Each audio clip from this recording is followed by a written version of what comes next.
So, how does an outsider, a democratic socialist, take on the entire political establishment and actually win the top job in New York City? It sounds kind of impossible, right? Well, today we're breaking down the incredible story of Mayor Zohran Mamdani's path to power. New York belongs to all who live in it. You know, with this one simple sentence on Inauguration Day, Mayor Zohran Mamdani wasn't just making a promise. Nope, he was drawing a battle line. This was the fuel that powered his entire campaign. So, yeah, the big question is, how did this actually happen? How does a 34-year-old democratic socialist, a guy who was a hip-hop artist and a housing counselor, become the mayor of America's largest city? Let's get into it. We're going to follow his whole journey from a really symbolic inauguration and his, let's say, unconventional background, right through a super heated primary battle and all the way to his ultimate victory and the brand new vision he's promising for New York. All right, so the story of this new administration, it kicks off in a really symbolic spot. And I'm not talking about the grand steps of City Hall. No, this starts deep, deep beneath them. Right as the new year ticked over, Zohran Mamdani was sworn in inside the long-abandoned City Hall subway station. I mean, the choice of location, that was a powerful statement right there. At just 34, he became one of the city's youngest mayors ever, and, really significantly, its first ever Muslim mayor. So who is the person at the center of this historic moment?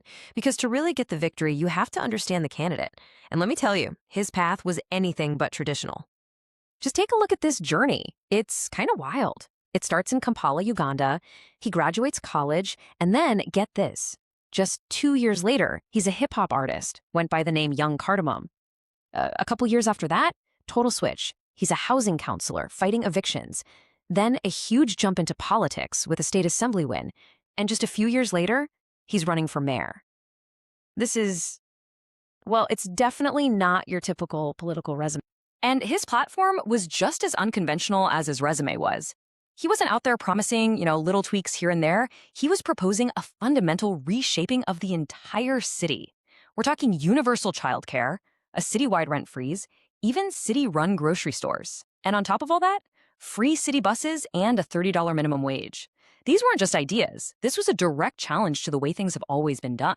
Now, to even try and pull this off, Mamdani had to navigate a really complex political landscape.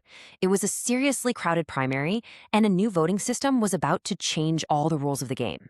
The real game changer here was ranked choice voting. So think of it like this. Instead of just picking your number one favorite, you rank your top 5 candidates. If your first choice doesn't have enough votes to win, your vote isn't just wasted. It automatically moves to your second choice.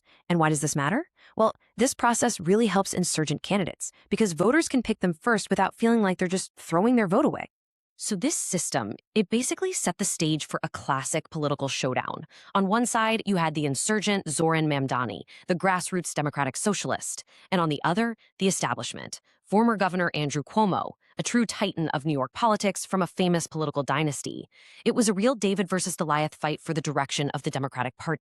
So how does David beat Goliath in modern politics? For Mamdani, it really came down to a fascinating mix of money, people, and just pure unstoppable momentum. And the money, well, it tells a really interesting story. While Mamdani's own campaign actually raised a little bit more, you got to look at the outside spending. A super PAC, one of those groups that can raise unlimited money, poured over $16 million into supporting Cuomo. At the same time, other outside groups were spending nearly $7.5 million on attack ads against Mamdani. He was facing an absolute financial onslaught. The endorsements, they show you exactly what kind of battle this was.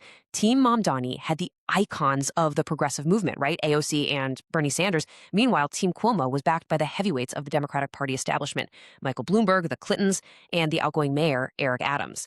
This was really a fight for the soul of the party, playing out right there. And you can literally see that grassroots energy translate directly into the polling numbers. Just look at this chart. In March, Cuomo seemed to have a pretty comfortable lead. By May, things were getting tighter. But then, in June, right before the primary, Mamdani's support just explodes. He surges into the lead, and that momentum, well, it became totally undeniable. So that incredible surge of momentum, it was enough to carry him through the primary. But the fight, it wasn't over yet. Let's take a look at the final outcome and what this historic victory really means for the future of New York. After the primary, Cuomo didn't just give up. He decided to run as an independent in the general election. But the momentum held strong. Mamdani secured the victory with just over 50% of the vote, cementing one of the most improbable political upsets in the entire history of New York City. But this victory was, well, it was not universally celebrated. The very prospect of New York having its first Muslim mayor unleashed this wave of just vicious Islamophobic attacks. Opponents tried to tie him to extremist ideologies and even the 9/11 attacks. It was a really hard-fought and often very ugly battle. And so, New York City finds itself at a major crossroads. You have a new mayor elected on a promise of truly radical change, and now he faces the monumental task of actually governing. The ultimate question, really, is this: can a whole new era of politics really transform one of the world's greatest cities? For Mayor Mamdani and for all of New York, the real test is just beginning.